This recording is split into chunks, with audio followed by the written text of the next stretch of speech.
ചില ആളുകളിൽ ഈ തണുപ്പ് കാലങ്ങളിൽ രാവിലെ തുമ്മലുണ്ടാവും. തുമ്മൽ, ഈ തുമ്മുന്നവർ ഇത് അലർജി നിമിത്തം ഉണ്ടാകുന്ന തുമ്മലാണ്.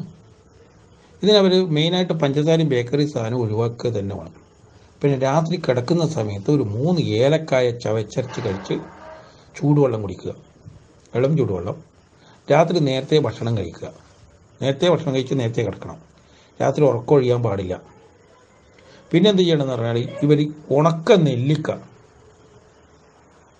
തുളസി, പുതിന, മഞ്ഞൾ, ഏലക്കായ, കരിഞ്ജീരകം, അയമോദകം, ജീരകം, വെളുത്തുള്ളി, ഇത്രയും സാധനങ്ങൾ കുറച്ചെല്ലാം എടുത്ത് ഒരു സ്പൂണോ അല്ലെങ്കിൽ 1.5 സ്പൂണോ എടുത്തിട്ട് എല്ലാം ചതച്ചിട്ട് തിളപ്പിച്ചിട്ട് ആ വെള്ളം കുടിക്കുക. ഉണക്ക നെല്ലിക്ക കുറച്ച് കൂടുതൽ എടുക്കുക. എന്നാൽ ഈ രാവിലെ ഉണ്ടാകുന്ന തുമ്മൽ മാറിക്കിട്ടും.